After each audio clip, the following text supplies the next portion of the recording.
everybody, and welcome back to the TripleJump podcast. It's a video game podcast. My name is Ben. My name is Peter. I was just sort of doing my hair there when you started. Yeah. That's, why You look not? like you're right out of a L'Oreal advert. Yes. Oh, a nice L'Oreal. It's not L'Oreal M or L'Oreal. It's L'Oreal. L'Oreal Amenopy. Yes. Yeah. I had a friend who, I was going to say that English was her second language. It wasn't. Her parents had come to Britain from the Middle East. Okay. But she was she was born in England, so it was her first language. But she used to pronounce Lviv as Lviv. Okay. And also Pantene as Pantene. Pantene is the American pronunciation. Is it really? They call it Pantene. So we thought it was quite amusing that the two brand names we happened to knew that she couldn't get right in her head were both shampoos. It was just a strange coincidence. Oh. Yeah. She's one of my best friends, don't worry. It was okay. It was all in jest. Anyway, it's a good start to the podcast. Great. Welcome to our video game podcast. Our video game podcast. I feel so tired today. Do you? I feel like I've got absolutely nothing going for me today. Sorry to just throw a crap anecdote. No, at you that's there to okay. begin. It wouldn't be the podcast without one of those, either from myself or you. Yeah. No, I've got like my eyes. I feel them just sort of closing of their own volition. Did you not sleep well, or did you? I slept fine, but yesterday I was really tired too. I think I just need the last weekend I had a very, very social weekend, which I'll talk about when we talk games, what we're playing. Yeah. And this weekend it's the same deal. Really. Is it? And I kind of just want to sleep. I was and not very move. tired yesterday in the office because it was very warm. When we got in, it was cold, and I put the heating on, and then it got warmer and warmer to the point where I wanted the heating off because it was making me lethargic. But I was that lethargic that I couldn't be bothered to get out of my chair. It's a tricky cycle, isn't it? Yeah. I would succumb to hypothermia so hard. Wouldn't be asked. Yeah. Well, let's talk about our video game podcast. The podcast, by the way, that you are not only listening to, but a podcast that we cannot possibly do without the support of our weekly sponsors. We get a new sponsor every week. It's a real company. It's a real product. It's a real Pantene Lviv flavor. That's what you call them, isn't it? Flavors. Flavor, shampoo. yeah. What's your favorite flavor of shampoo? Oh, eucalyptus. Really? No. Mine is Sport. Yeah? Yeah. That's a good one. That's one of my It makes favourite all ones. of the women's come for you. They do. I mean, They're as out in there. travel towards you. I don't mean anything else by that. Happy Valentine's yesterday, everyone. Yeah. Peter, you've got the ad read for the sponsor this week. I have. Tell me all about this fine, upstanding, moral company. Well, you know how that cool Mimi Sonic movie's coming out soon? I certainly does. You certainly DOS, yeah, MS-DOS. Well, they have their own tie-in company coming out alongside that. You know how sometimes I do. A film will release merchandisables? Yeah, I do. Well, we're sponsored by some of the tie-in merchandise for the Sonic movie. Okay. This week.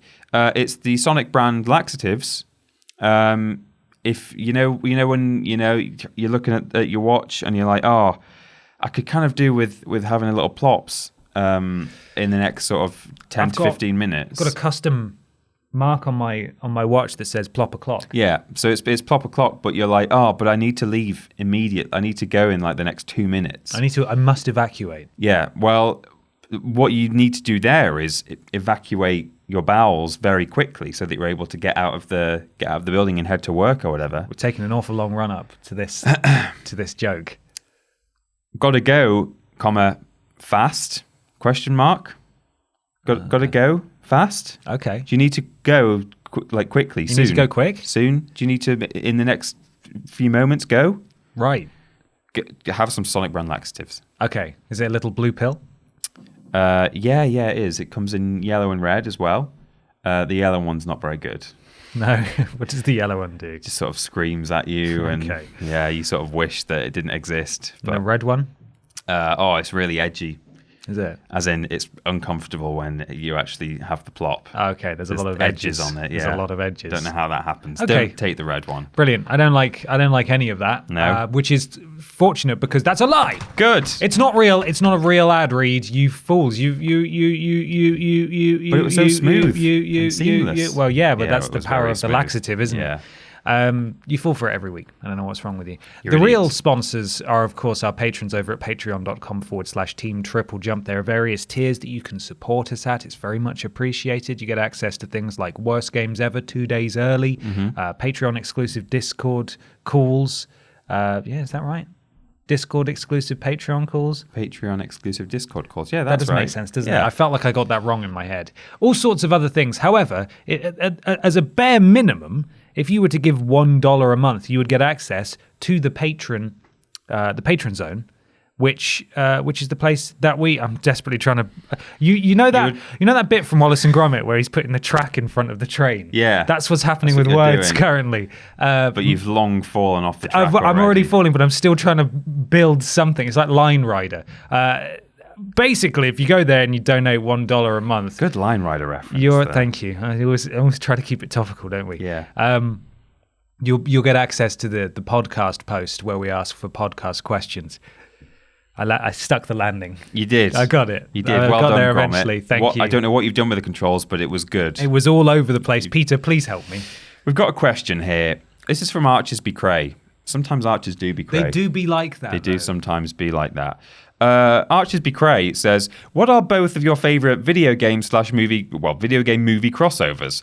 With the soon-to-be-released Marvel game, I wonder if you guys have a soft spot or hard spot on any movie video games.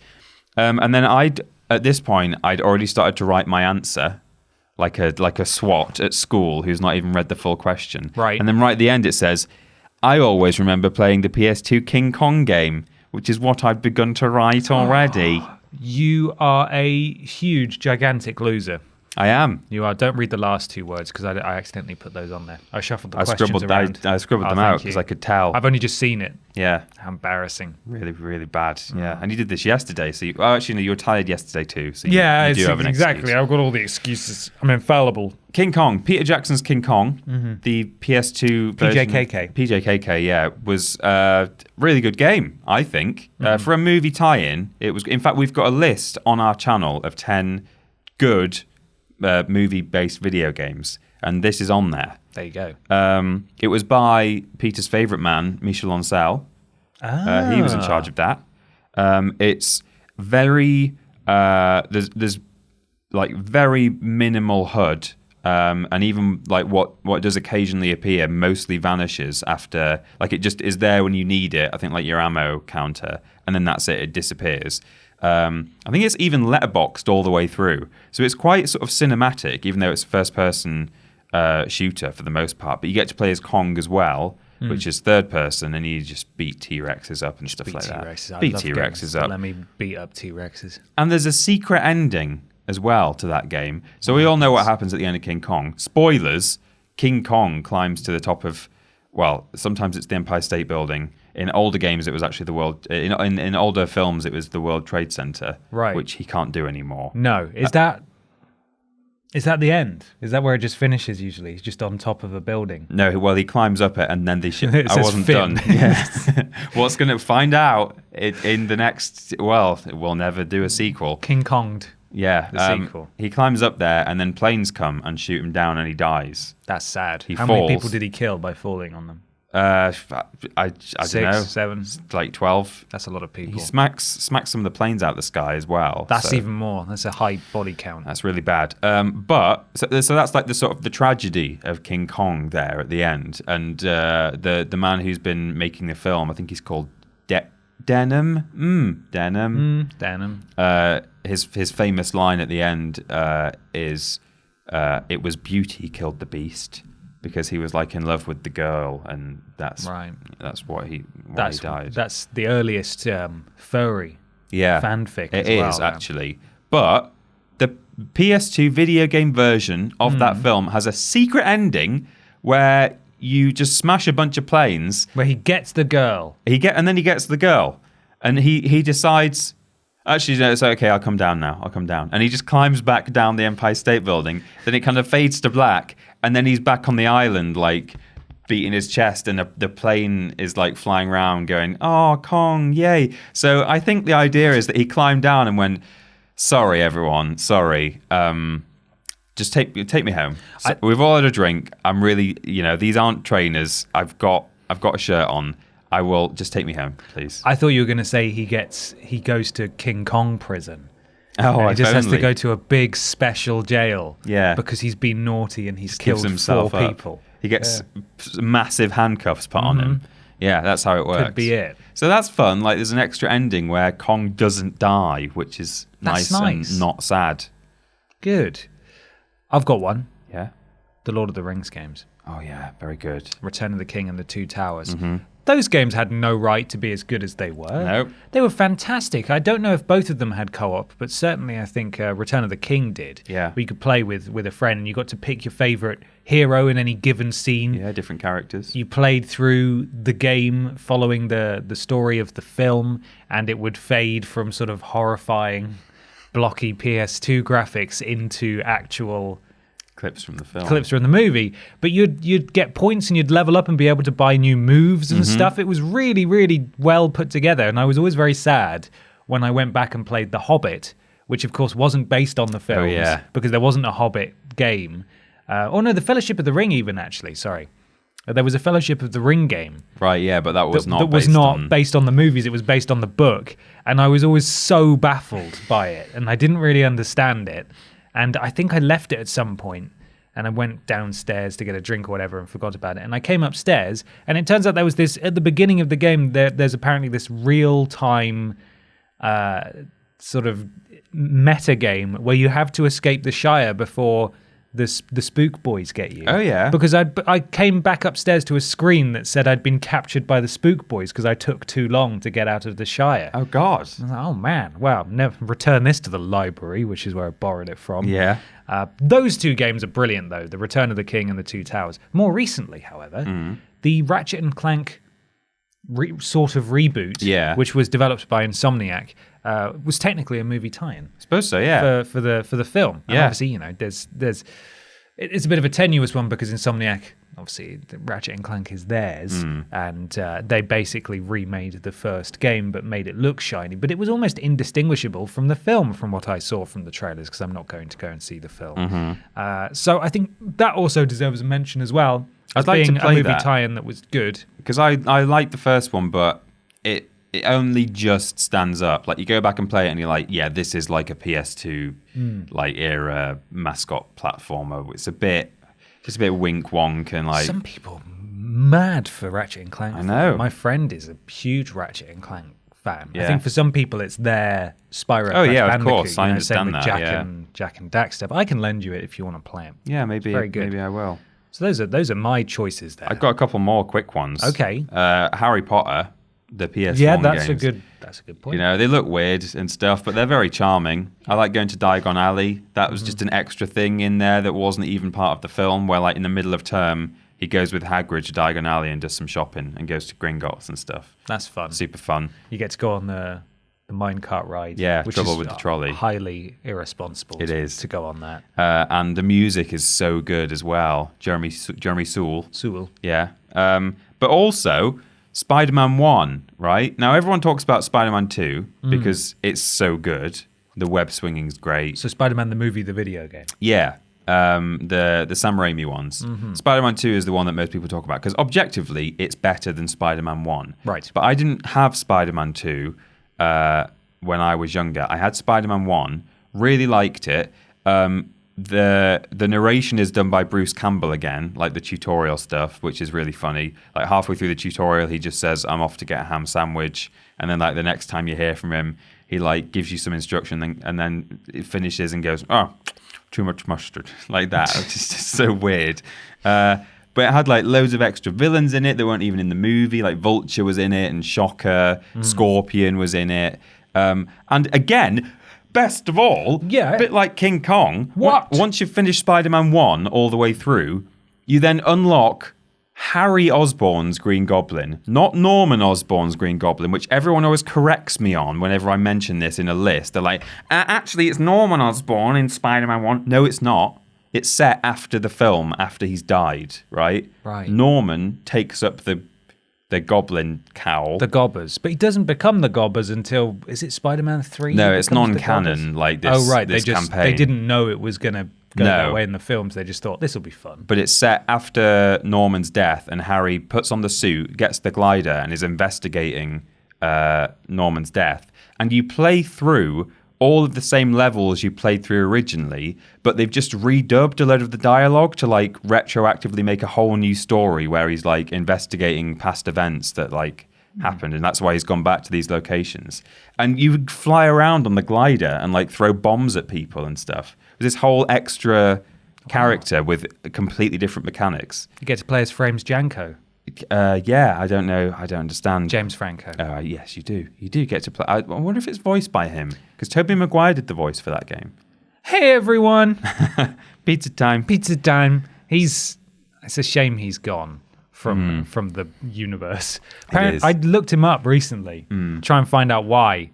Apparently, he's just a bit of an arse. He's difficult to work. Is he? Apparently, he's very difficult to work with. Oh, that's he's sad. He directs now, doesn't he? Problematic man. Yeah, but apparently even that hasn't gone too great for him. Which is a shame, because if Sony ever were brave enough to give us a proper Spider-Verse film with Holland, Garfield, and hey everyone, then he could cause massive issues because he's a big old Wilson. Yeah, but he's we'll see. Simultaneously lots of people's favourite Spider-Man. Or it's certainly those films are people's favourite films. It's not necessarily the favourite Spider-Man. I mean, he's got the best memes. That he has. Cannot be denied. Didn't he play a pizza delivery guy, though, in Spider-Verse, Enter the Spider-Verse? I don't know, actually. I've heard. I don't know if that's true. I've seen something like... Maguire, Enter the Spider-Verse.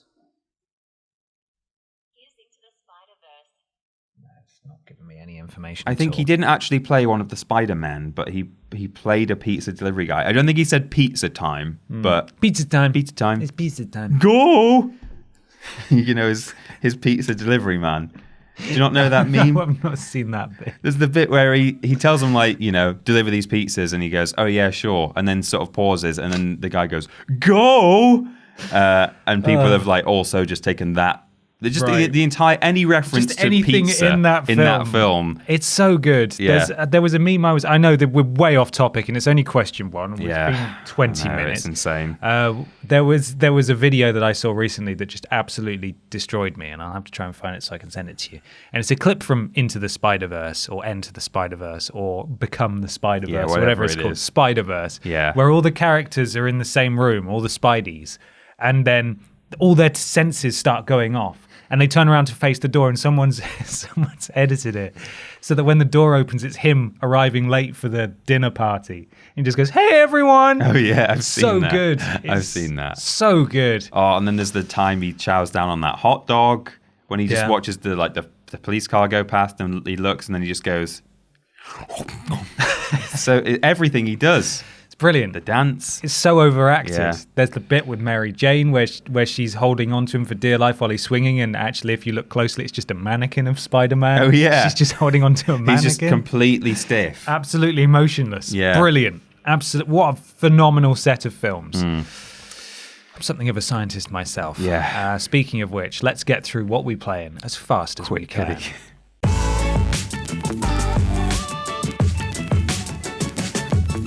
It's what we playing. Peter, what we playing? Well, I've been continuing Resi 4, as I've said past few weeks, because I've been live streaming that. Really enjoying it. It's a good game. Yes. It's a very good game. Very good. Continues to be a good game every week.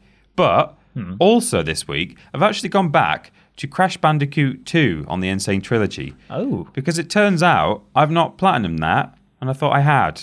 Oh. Because I've platinumed Spyro 1 to 3 and Crash 1 and 3. Right. And I think I just got confused and thought I'd done all of both of them. Okay. That's embarrassing. It's What very a stain embarrassing. on your legacy. Well, Crash 2 is my least favourite Crash game. And I mean, if you take the 6 games, Spyro and Crash all together, Crash 2 is my least favourite of the entire 6. Right. Or maybe not. Maybe Spyro 3 is. Anyway. I'll fight you. I'm not in it for platinum pops themselves. Yeah. I don't. So, for example, I wouldn't get anything out of playing one of those easy platinum games that you play. Yeah. And just getting a platinum from it. Just like seeing that pop is like, I don't really feel that. But what I do like is knowing that I have 100%ed games that I like, which is a slightly different thing. So Crash 2, Insane Trilogy, I really like overall. And just realised that I've not got all the trophies, so I've been doing that. Mostly just doing time trials, and that's just not fun because you're just playing the same thing over and over again. And mostly you're playing the same first 30 seconds of something, and then you flip it up and you have to start again.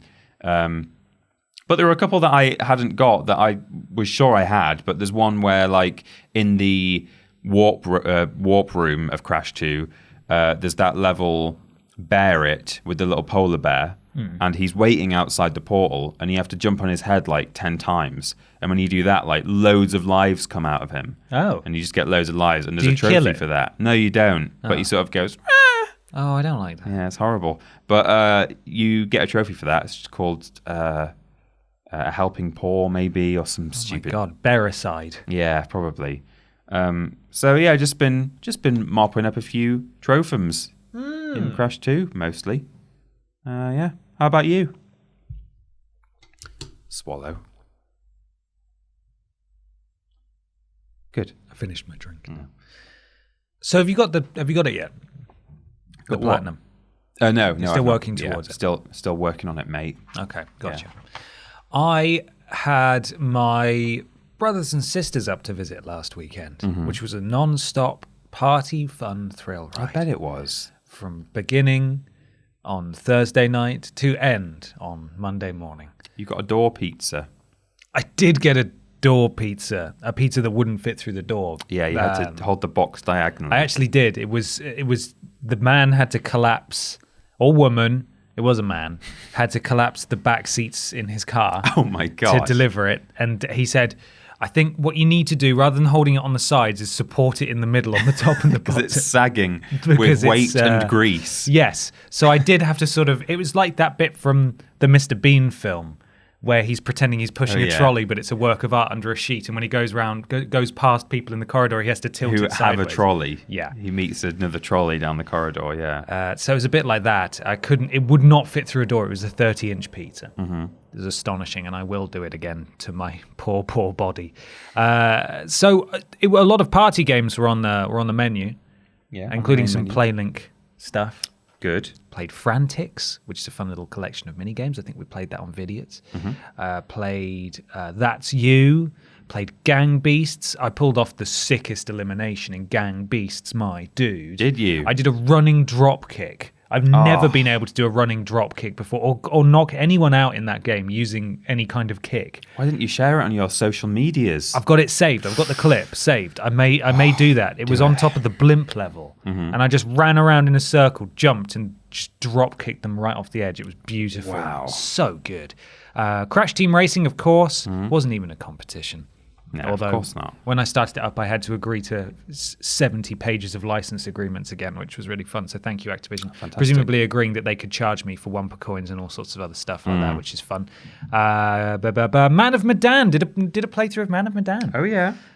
Had a different outcome. Was it good? No. No. Had a different outcome, though. Yeah. I was actually able to pay attention to the story this time as well. So that it does explain a little bit more about what was going on. It wasn't just like mystery spooks. Yeah. So That's how it felt when we played it. yeah, it's difficult when you're playing it on stream, isn't it, to fully pay attention to everything that's going on. But it's still not great. And their next one, I can't remember what it's called. Yeah. Spook Hill, not Silent Hill. That is Little Hope, I think it's what it's called. That's due to be coming out in 2020, is what it says. And so far as I'm aware, no word. So we will see what goes on with that. All we've seen is a trailer with a scary man in it. Yeah, it's got Will, Like, whatever his name next is. to the someone's actor. face. Will. Yeah, Which Will Will? something, you know. Will Dafoe. Famous actor is in it anyway. He's in lots of stuff. He's in Bandersnatch and things. I don't know. Oh, yeah. You know him. who he is. You know the guy. The Bandersnatch one. Yeah, but Will Bandersnatch. Yes. Will Bandersnatch? I don't know. yeah. Ask him. Ask him. Anyway, that's all I've played. Let's move on to this next question from Jim Johns. Jim Johns, which reminds me of What? Deck Laser's symbiote hat out of Today on Xantiar by Adam Buxton, who's called Ron Johns. Okay. Good reference there. That's a really, really, I nearly swore niche, that one. Yeah. You should go find it. Look it up. Today on Xantier. Jim Johns asks, any thoughts on what launch titles are going to accompany the PlayStation 5? Horizon 2, Knack 3? Will you be early adopters or will you be waiting to see what happens before buying? Thank you, Big Ben and Tiny Peter. Tiny Peter, will you be early adopters? I think so. Yeah. You're going to do it? I think so. Yeah? Yeah. I mean, it might depend on what the launch titles are, which we don't know yet. What's the threshold for price that would be a no-no for you? What would you not be willing to pay any more than? Bearing in mind that even if it launches at a price, you're going to look at paying more for games and extra controllers. No, I know. I wouldn't like to spend more than... I don't know. It's been that long since I bought a console, and then there's like inflation. I don't even know what I should be expecting it to be. Like 300 quid, maybe? No. What, you mean it'll be more than that? Yeah, I know. Yeah. That's what I thought. But, you know. Hey, if you go to Argos with £300, they might let you have some of it. Yeah, they might open the box and give you a bit of it. Yeah. And you can come back for the rest. Yeah, I don't know. Get it on credit. It's worrying. I mean, I can... Sensible. And I will be able to save up that money in time. It's just a big purchase, and it's just knowing that I'm things. Spending that much money. Yeah, I just rather wouldn't. I don't want to spend like £400 on something like that in one go. But anyway, depending on what the launch titles are, and I guess what the price is as well, I think I'll be an early adopter. So, what about you? Will you be an early adopter? Yeah, of course you will. You'll be buying the super special. Of course I will. I'll be buying the most ridiculous version with all the controllers. All the trimmings. That's what I did with PS4. This is a big moment. This is exciting. Yeah. It only happens once every, 7, 8 years?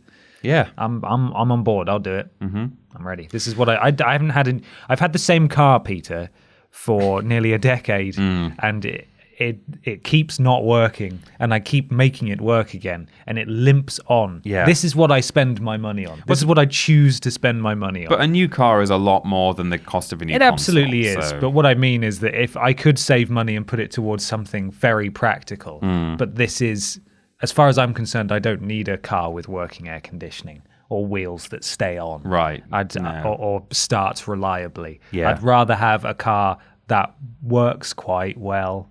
And if it breaks, just go back into the flat and play your PlayStation. Just play my Unless PlayStation. It breaks while you're out and you want to go home and play PlayStation. Oh, what if I'm going to pick up my new PlayStation? Oh no! And imagine. the car breaks down and says, "Should have bought it. Should have bought the better car." Should have done it.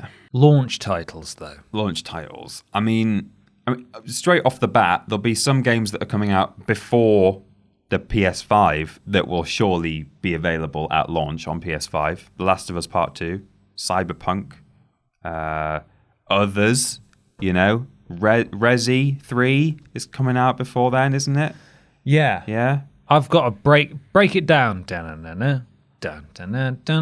What we have to bear in mind is that the PS5 is apparently backwards compatible, sort of, but maybe not, with PS4. That's a good point. So it might not be worth them doing a PS5 version of things. Well, they'll find a way to sell it to you. They certainly will. CD Projekt Red have said that they are not working on a PS5 or Xbox Series X version of Cyberpunk currently. Did not know that. But that may be COD's wallopy bolly wallies. Yeah, Call of Duty's wallop. Could be absolute COD swallop. So I broke it down into a few categories. Sports. Yeah. You're going to get FIFA. You're going to get NBA. Yeah. That'll happen. Think you'll get the wrestles?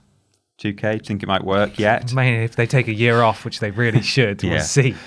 Multi-platform AAA is the next one I've got. I've got one of those. You'll probably find an enhanced version of the coddles.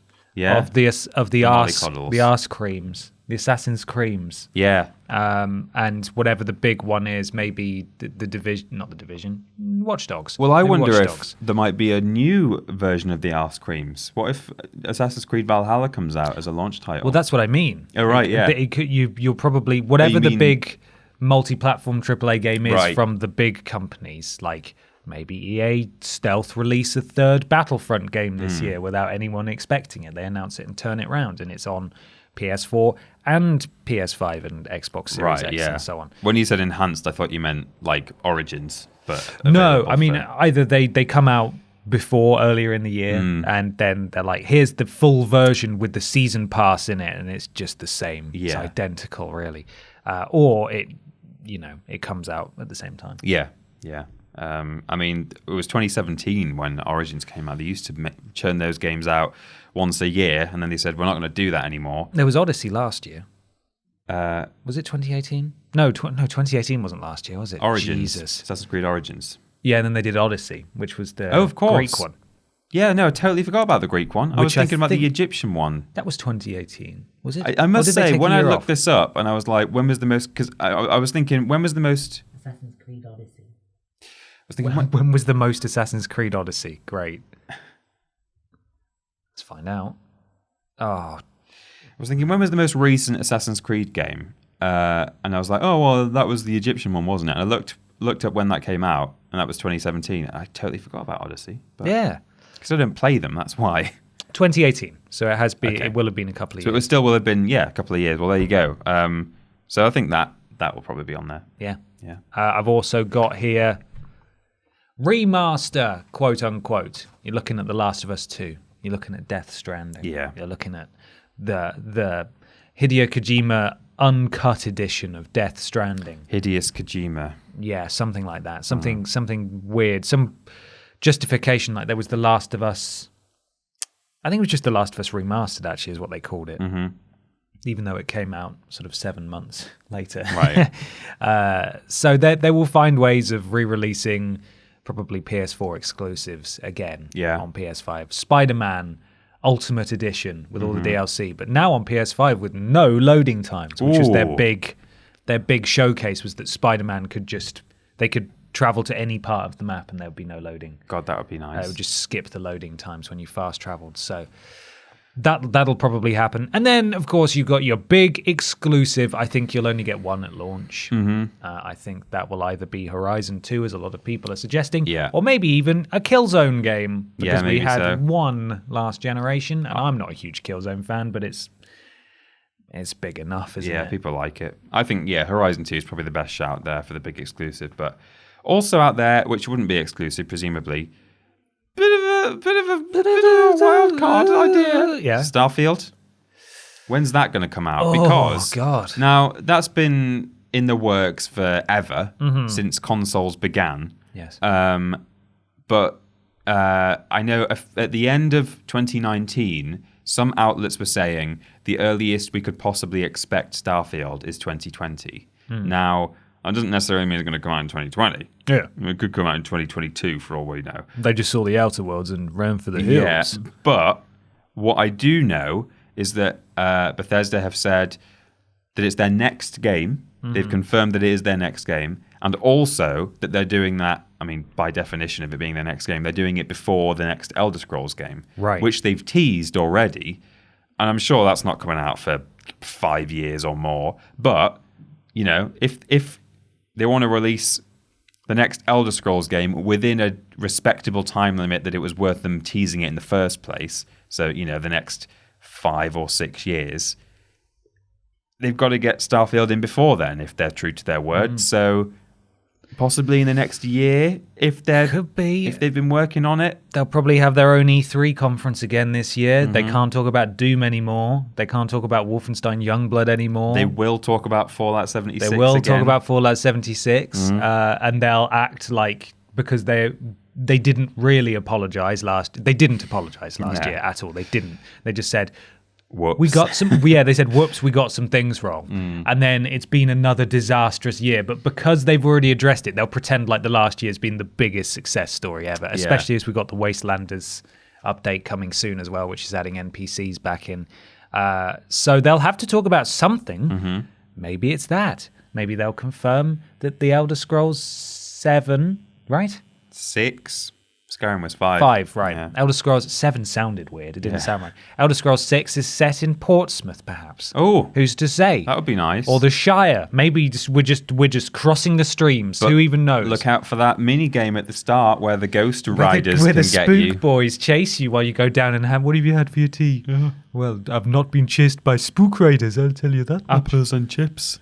Took them from Farmer Maggot's field.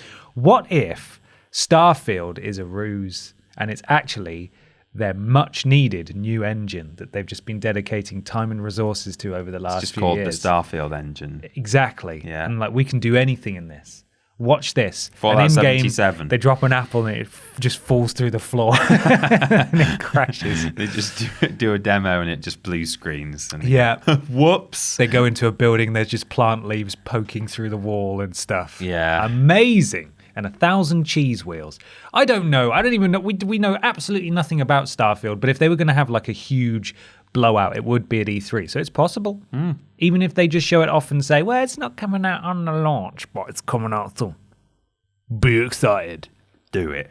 Could be. I don't know.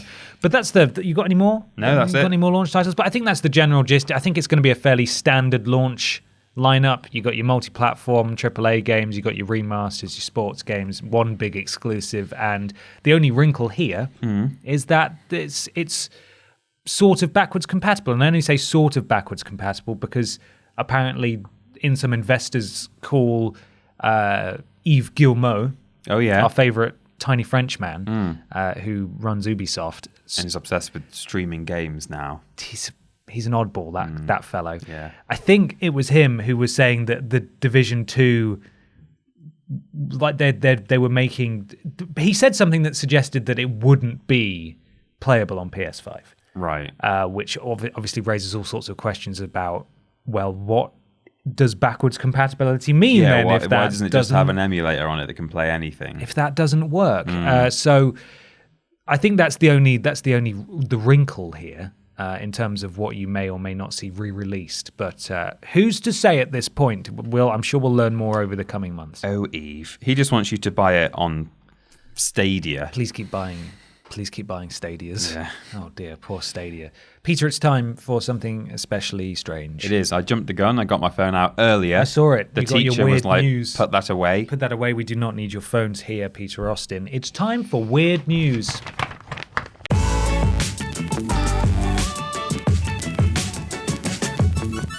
Weird news time. Peter, weird me. Mine is, it's very, very weird. It's not particularly funny. Brilliant. Yeah, it's one of those. Okay. So who's died? brace yourself. Oh no, is it? Someone has actually Oh no, died. is it that one? It's that one. Oh, Look, okay. it's too weird. I not deliberately to bring didn't to bring weird this one. news. Okay. It's too. I'm not going to laugh about it. No, it's but sad. It's very actually. strange. Okay, go on. Mother reunited with deceased daughter in VR. That's who's died, Ben. I know. A mother's daughter. I know. Last week, a Korean TV special called Meeting You aired, which focused on a family's loss of their 7-year-old daughter. And in an unsettling finale, the program attempted to reunite the girl with her mother using a virtual reality recreation complete with audio. I think that better wording would be reunite the mother with her daughter. But anyway, you can see it below. Not only was the girl fully replicated in 3D, able to walk around and interact, but the mother was given touch-sensitive gloves to accompany her VR headset, and she was able to walk around a limited green screen set. Within the confines of this moment, these fleeting few minutes, I have no idea, this is from Kotaku, by the way, Luke Plunkett. Within the confines of this moment, these fleeting minutes, I have no idea if this was an ultimately positive experience for this mother, and so I don't want to speak for her personal feelings or try to imagine what she felt interacting like this. Being able to see her daughter one last time might help her in the grieving process. Having some code pretend to be a living thing that she loved might only add to the trauma. Only time and research will tell. This is one of those things that I thought we had another 5 to 10 years to get ready for, maybe some kind of means of reacting or responding to. The uncanny valley is something we still struggle with when it comes simply to entertainment. We're definitely not equipped to be able to tackling these same issues with loved ones. were this something that could have been done behind closed doors, then maybe we could, and now we'll have to argue the psychological and ethical merits of such an exercise. But putting it on TV and then the internet for the world to see, well, whatever the long-term moral and ethical questions are, we're going to have to face this. We're going to have to face, this is extremely effed up. That's a slightly weird sentence. There. This is strange. It's very strange. Neither of us are parents. No. Neither of us have lost children. No. It would be impossible and unfair to speak to this woman's experiences. Absolutely. And how she's feeling going into this situation. However, speaking as a white man, which gives me a lot of authority, it does. I'm led to believe, yeah, I would not ever want to do this. No. Ever. I mean, imagine. I'm not even trying to be funny here, but imagine if there was just some sort of graphical glitch while it was happening. Oh, it's just too. I don't even want to look at photos of my exes. You know, I cannot imagine. I cannot begin to imagine. Yeah, what this must have been like. I can see why they did it and where they're going with it, and like if it was very, very well done and researched, and they really put a lot of thought into it. I can understand that there could be therapy benefits from it, or again, like it could just help with the grieving process. But I think it's very strange and worrying and very Korean/Japanese TV to have a woman on the telly interacting with her dead daughter in a virtual world. I've not seen the clip, and I don't don't really watch the video, I don't really want to either. No. Not that it's horrible or uncomfortable. I just don't. I feel like that's a very private. It thing. is, exactly. And obviously she's clearly agreed to it and signed up for it. But I think ultimately here, it's an incredibly personal thing, and I personally feel uncomfortable watching it, and I would not want that shared. And as you said, it's a very sort of Asian game show kind of approach in terms of almost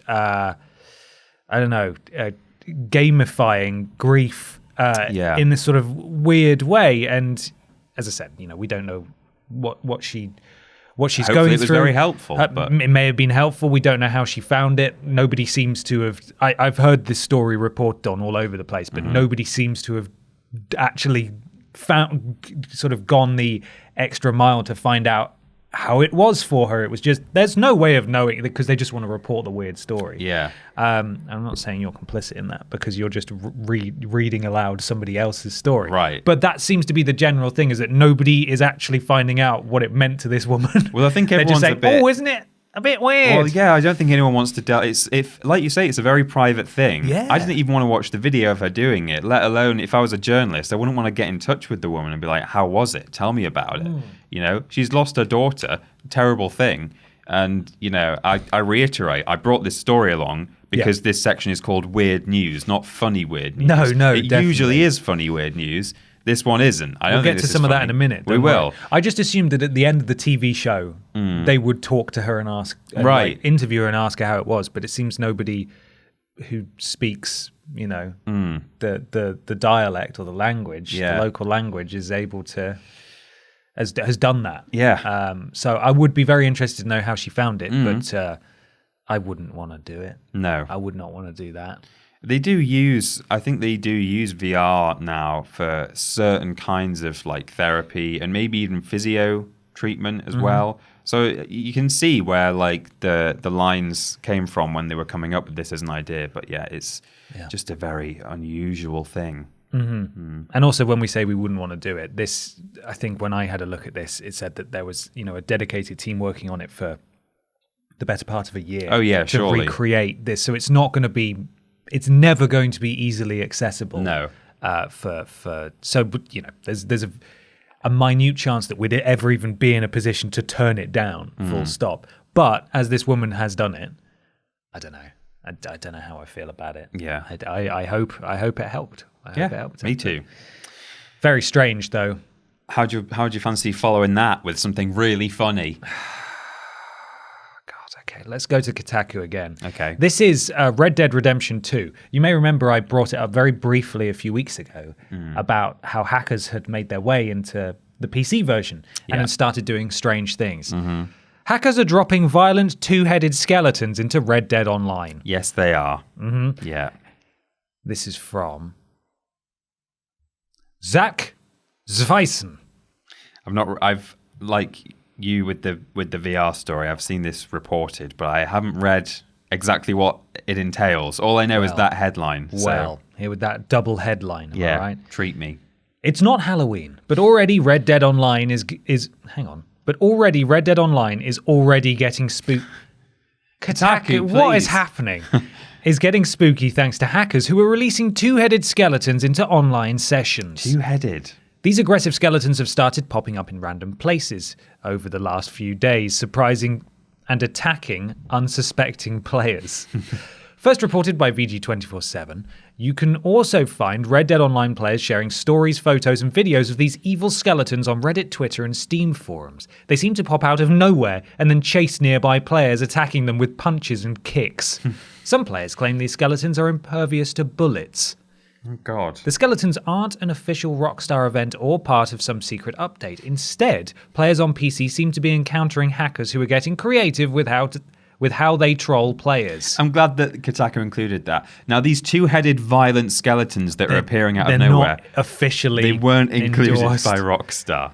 These skeleton appearances are consistent with the weird ways Grand Theft Auto Online hackers and modders annoy players, such as by spawning in giant wind turbines or skyscraper-sized sections of Track City, a racetrack in the middle of the city.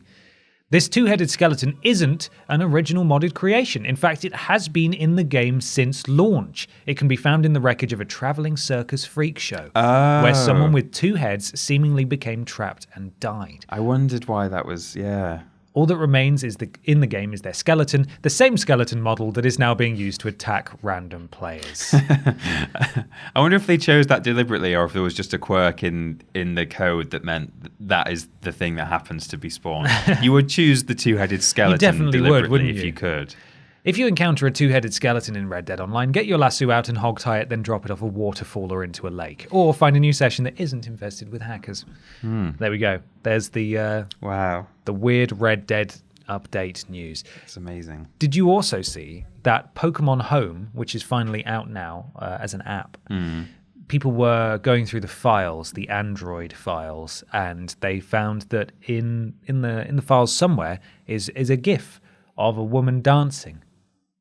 No. Did you What kind of a woman dancing? So it's not sexy. It's not sexy Okay. dance. I mean, it to each their own. I mean, it's a woman. It's not. It's Must not be a sexy. It's not a nude dance. Right. What it is, it's a GIF that someone made of that video where the woman is doing the dance and then a child walks up behind her and just gets smacked in the face by her bottom. Right. And that has been included for some reason in the files of this Pokemon Home app. Right. And I don't know why, but it's good fun. Well, I've seen that there's a cool new Professor Oak as well. I thought that you might bring that as your No. weird new. I guess it's not super weird, but he's a bit strange. Is he? Strange Oak. Have you not seen him? No, I haven't seen him. Oh yeah, there's a new. Oh, people might be disappointed we didn't bring that along. Never mind. We'll work it out. Look it up yourselves. We'll get it next time. Yeah. Let's move on to another question. This comes from Robin Lau, Peter. Yes, it does. Robin Lau says, "Hello, Ben and Peter. Hello. Hope you're doing well. Decided to take a crack at a question. You might have already answered this before. Sorry if you have. But did you have any particular gaming habits?" Peculiar? Yeah, I know. Well, I did know. I've read this before, but I just read it wrong out loud. Well, I know. Yeah. You've read it wrong twice. I did know, but I just don't know right now. Thanks for Okay. telling me. That's okay. Did you have any peculiar gaming habits growing up? Or even just currently? As a wee lass, I was overly possessive over some mostly hunky husband-worthy characters and would forbid friends and brother from playing them. Any games ranging from co-op, Dynasty Warriors type, or fighting games. I even kept a notebook on the character's last loadout or EXP or save time so I could tell the next time I got on if anyone had been using them. Of course, I've already outgrown this childish habit now, but no, you may not play Chris Redfield in Resident Evil 6. He had 13 rounds on his 909 last time I played. Who's been playing my Chris Redfield? Robin Very loud. was, I know. Well, it's in caps. It is in caps. Robin was in the chat on my Resident Evil stream on Monday and said that she thinks Resi 4 Leon is the hunkiest, sexiest Leon. Hunkiest, sexiest Leon. Well, she would know, wouldn't she? She was a big fan of him. She would absolutely know. She was a wee lass. There you go. Good question, Robin. I thought that was hilarious. Yeah, me too. That habit is fantastic. Noting down the details is, that's because he's extra. mine. Because he's mine. Yeah. You cannot have him. Well, I've got one a bit like that, but if you want to, by all means, go first. But okay, yeah, I've got a couple of ones. There's that time, as I've spoken about before, when I broke my PS2 disc tray by leaning over it and I leant on it. That was part of my usual game freeze procedure that I would do. Right, where I would eject the disc tray, take out the disc, give it a little rub on my trousers, put it back in the disc tray, put it back in. That doesn't work. You unplug it from the TV. Don't know why that would fix the freezing. That's going to unfreeze a frozen game. You blow into the slots gently with consent, and then you plug it all back in. Yeah. And then you unplug the controller. Right. Just in case it's the controller. Yeah. You plug that back in. And I had this whole procedure that I would do. Did it ever work? No. No, it never did. However, I did once fix my heavily scratched copy of SmackDown Here Comes the Pain, which was one of my favorite PS2 games, with T-Cut. Right. Which is a solution you can buy to sort of buff out scratches on cars. And someone said, oh yeah, put a bit of T-Cut on it. And my dad happened to have some T-Cut, and I was like, okay.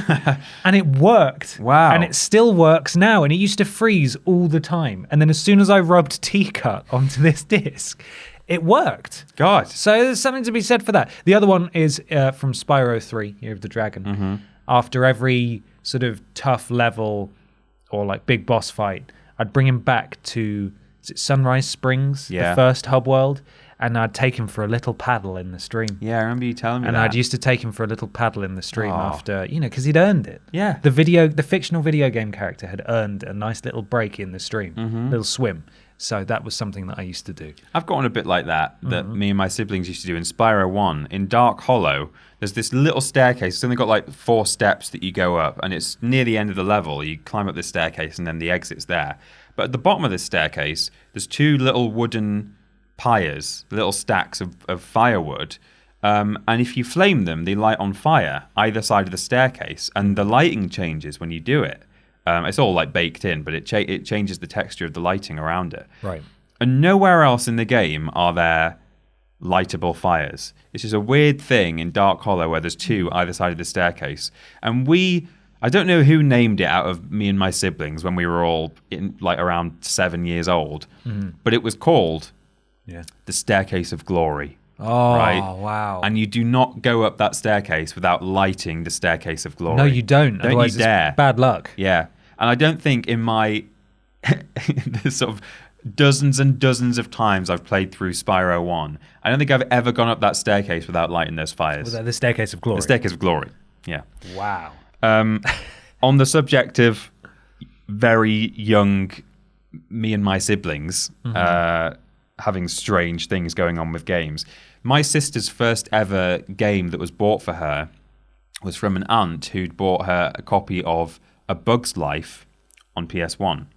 So that was hers. It belonged to her, and she used to let me and my brother sometimes play it. Okay. Now, at the time, she was probably about 6 years old.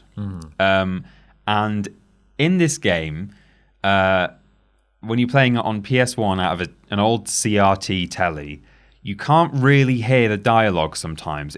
While you're playing a level and just walking around, just flick, he'll just come out with these lines that just occasionally loop round. And one of them in this dark tunnel where there's all these glowing mushrooms to light the tunnel is iridescent lighting. I like it, right? But because we couldn't hear what was being said, it was just sort of iridescent lighting. My sister thought he was saying something like he doesn't like it or something. Okay. And if he said that, we had to turn it off. Oh no! You had to because he doesn't like it. Because he doesn't like it. Yeah, that's the only fair thing. So my 6-year-old daughter. Oh my goodness! What the hell? Help! That was weird.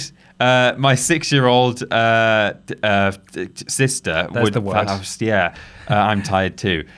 Would if Flick said he doesn't like it, even though he was saying iridescent lighting, right. I like it. You had to turn it off. We had to turn it off. So were you aware that this was ridiculous, or were you all in? Were you agreed that? Well, he says he doesn't like it. Well, or was it her rule because she owed? It was her rule. Okay. We thought he was saying he doesn't like it, or someone doesn't like it, but we thought it was ridiculous that we had to turn it off. Yeah, because it is. Yeah. But we thought he was saying that even though he wasn't. Wow. The one other thing I have is that when I'm playing particularly like a sandbox RPG game, but kind of any game really, I just can't help myself. Like there's a term for it in something like D&D where it's mixing player knowledge with character knowledge.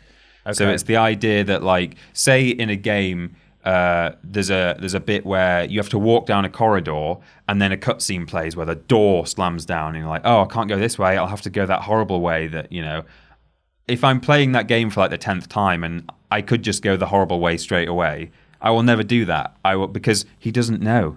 He doesn't know that he has to. I've got to go and trigger that cutscene. So you play logically. I do, yeah, and I don't know why I do that because it's just me and a computer in front of me, a little machine. No one needs to keep up any pretense. Like I'm aware that door's going to close when I get there, but I do that kind of stuff. You know, I had that in Beyond Two Souls as well. In a lot of these games, actually, where I'm going for a platinum run. And I'm following a guide, and it says the quickest thing to do here is to be a dick. And I always choose not to be a dick, right? Because I don't like it. Yeah, I don't like to do that. I don't like to upset virtual people. Yeah, and or if I do, I have to like listen to a podcast or turn the volume right down because it's not that I'm physically incapable. It just makes me uncomfortable. I'd just rather play for a bit longer and be nice, right? Especially if it's characters that I've come to know and it's a game I like. It's weird. Even though it's weird. You on your own and just some code. Well, that's the thing. I saw, why do we do it? I saw a tweet or something about it where it says my power fantasy in video games is to have everyone like me. Yeah. And I think it's true. For a lot of people, it's always fun sometimes to do like an evil playthrough. Yeah. But you really have to be in the mindset for it because, my power fantasy in video games is to just please please everyone. Do everything for everyone and keep everyone happy. And that's why Telltale games are so hard sometimes because you have to piss people off. Yeah. Like in life. And video games are my escape from that. Right. Where I can, like in the Outer Worlds, make everyone happy. Right. And I want to do that. Well, in the same way that like you don't want to make these people who aren't actually real, you want to make them happy. I don't want to confuse Leon Kennedy by making him go the scary way when he's like, there's a perfectly good door right there. Why not go through the door? I don't want Leon to be confused. Can we go through the door? Yeah, please. No. That door's just going to close. It's just going to close. That's it.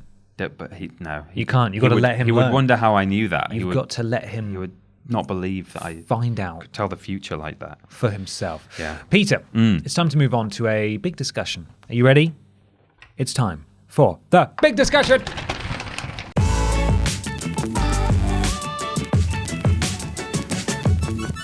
Big discussion time. This comes from Ginny. Ginny? Since BioWare have said they are overhauling Anthem, hopefully for the better, it makes me wonder, are there any other games that would be worth the time and effort to do the same? Games that had a spark of being great but lost themselves along the way. Of course, the obvious example being No Man's Sky. Hello Games had a great idea, but when the game was released, it wasn't the open-world space journey they'd originally talked about. So, they went back and made the game they promised, and it was all the better for it. Thank you, Ginny. So, thank you, Ginny. Anthem, they have recently come out and said that they are committed to completely overhauling the game and making it better. We've got a quote here from Eurogamer. Would you like to read it? Yeah, Eurogamer. BioWare will be focusing on a longer-term redesign over the coming months, with the studio aiming to reinvent the core gameplay loop with clear goals, motivating challenges, and progression with meaningful rewards, end quote. However, the, quote, fun of flying and fighting in a vast science fantasy setting, end quote, will, says the developer, be preserved. Brilliant. Good, because I was having a lot of fun in that flying science fantasy world. That's the big thing, isn't it? I mean, great. People who like Anthem, they do exist. This sounds like it's good for them. Yeah. However, the fundamental issue with Anthem was that the world was dead. There was no story. The characters were scaled back. They had dialogue cut. There were line flubs in the finished game and things referring to plot events that were cut because they didn't have time to remove them or re-record anything else. That's the problem with the game. Yes, the gameplay loop is all wink wonk and not fixed, but it doesn't matter. You just at that point you're just polishing a plop. Yeah. It's fundamentally not good. In the same way that my pick, Fallout 76, is also fundamentally plopped, because as much as I would love for them to spend and dedicate the time that they apparently are to fixing the game and making it good, it's still on that engine. Yeah. And that is the problem. It's buggy and it doesn't work. You can't fix that. You can't fix that by adding NPCs. Yeah. You're just stacking more things on top of a creaky old engine. It's not going to make it work. However, the idea of playing Fallout with friends is extremely exciting. Yeah. And I'm not talking, as we've said before, I'm not talking Elder Scrolls Online, because that's an MMO with a Skyrim skin on it. Yeah. I don't want that. I want my own instanced world with maybe 2 or 3 friends running around in it at the same time. And then That's just what I loads of want. NPCs and stuff. Yeah, just a full game. Just basically. a Fallout game with 2 players. And I'm Offering. not waving that away like it's simple to do. But if you're able to get 12 players into this online world that's massively vast with lots of stuff to do in it, and now you're saying you're able to add NPCs to it, then why not just make Fallout 5 have a 2-player option where someone can hop into your game with their character? I don't think it's even that difficult. I think they've just not done it because, it would be require extra resources and stuff, and they've always got by without having multiplayer options in there. But like they've always, for years, they've been very, very crude, but somewhat functioning multiplayer mods available for the likes of Skyrim and Fallout on Steam. I think certainly one of the Fallout games had a kind of functional. I mean, it was buggy as hell. Right. It was made by an amateur modder. Yeah. Now, that's made by someone who's just trying their best to effectively break a game. Surely Bethesda's team of developers would actually be able to just make a Fallout game with multiplayer, like a regular Fallout game as we know it. So yeah, I think that's a good call. But like you say, you can't just overhaul Fallout 76 and it suddenly be great. No, it's not going to work. It's the same with Anthem. It's a different problem. Fallout 76 has structural issues, and Anthem has narrative issues. And you can't fix the narrative issues. You can't make that suddenly work. And that's the thing BioWare is known for as well. Yeah. Is these rich, engaging worlds, which increasingly they have been failing to create. So much so that BioWare just has absolutely no stock anymore. Nobody sees a BioWare game and gets excited about it anymore because it's just not the same BioWare that it was. Yeah. Whereas Anthem fundamentally runs fine and is stable, but there's no heart to it. Yeah. I don't know. I think I got confused in my brain there for a second. I thought I was talking about Fallout. Right. I think I just compared BioWare and Anthem to each other. Yeah. What I mean is, yeah. Anthem needs story stuff, and you can't patch that in, or you can't fix it with a patch. Fallout 76 needs a new engine, and you can't patch that in. Yeah. But I would like to see Fallout 76 overhauled, or even just completely redone from the ground up on a new engine. Right. Maybe. I don't know. Well, I've come at it from like kind of the opposite way, in that I've picked a game that is, for the most part, quite good. But I would still like to see the way, I don't know, just, in the same way that they're just kind of overhauling the gameplay loop in Anthem and the likes of that, rather than, as you say, rebuilding the entire thing from the ground up. I think Crash Nitro Fueled kind of, I wish that they'd gone about it in a different way.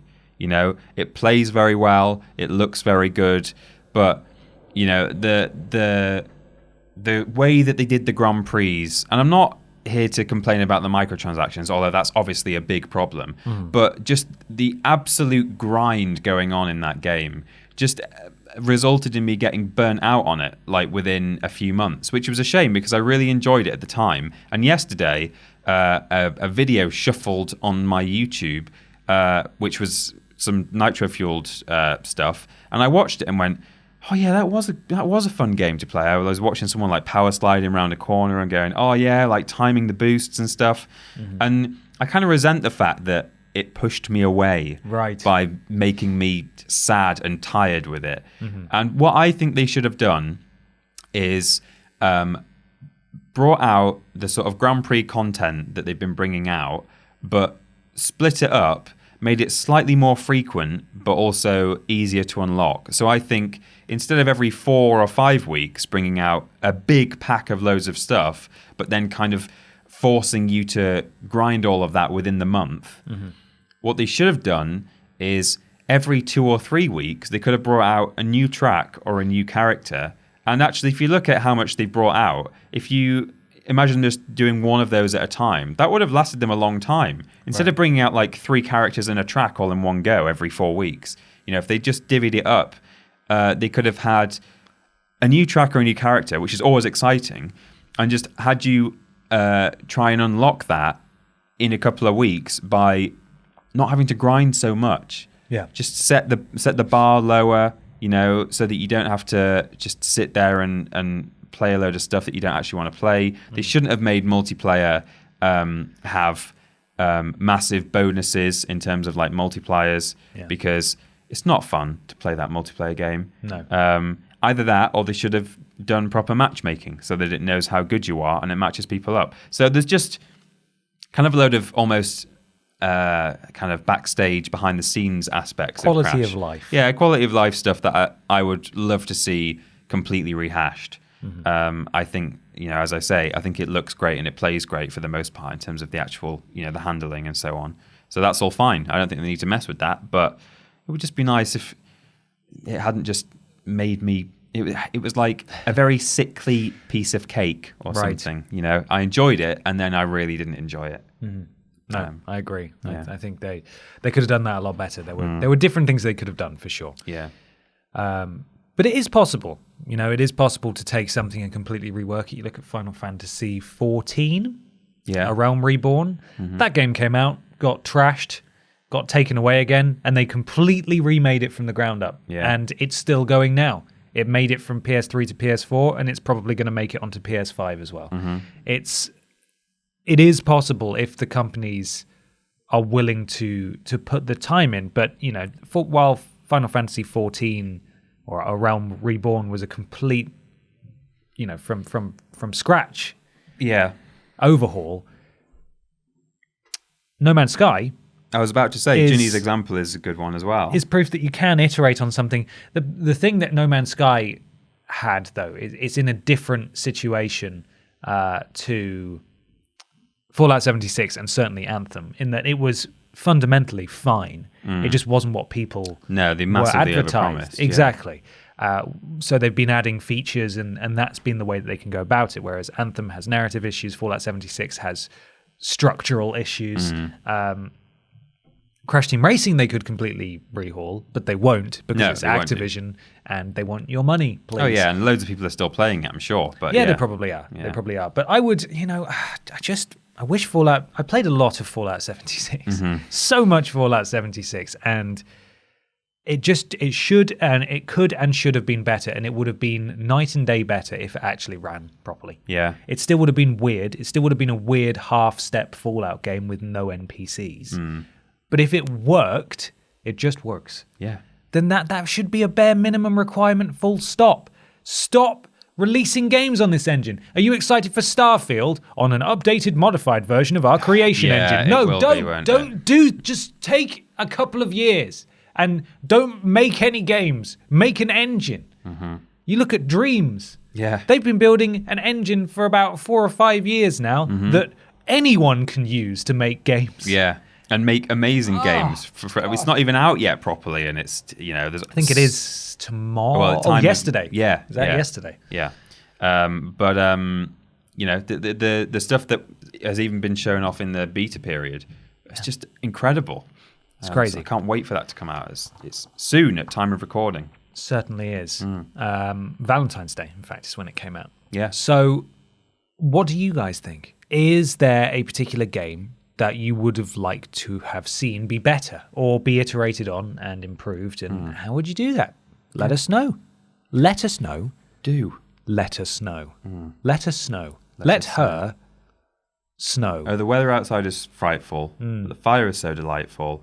Since we know place to go, let us know, let us know, let us know. Precisely. And how will they do that? At Team TripleJump, wherever you like, down the shops, in the pub, at the park. Don't follow us to the pub or the shops, please. Please not. YouTube.com and twitch.tv/Team TripleJump. It's where our videos and streams happen. We've got mods there when we do streams. Lord Brotovich and Cecil Prumps. I had to actually look at the notes there to remember. How rude. No, it's because we've got a lot of excellent community members who do various things, such as Luke Eldon, who looks after our Facebook, which is facebook.com/Team TripleJump. Likewise, twitter.com/Team TripleJump. Those two places are where we do social media rings. Yes, we do. Patreon.com/Team TripleJump is our Patreon, where we have all kinds of rewards, like early worst games ever, special bits of exclusive merchandise, or, for $1, access to a special room in our Discord, which is bit.ly/Team TripleJump, being modded by Jack and Joe and Crimson Dragonfly. The website is triplej.mup, where we have a store, a shop/shop, not /store. Store. We are English. A stop.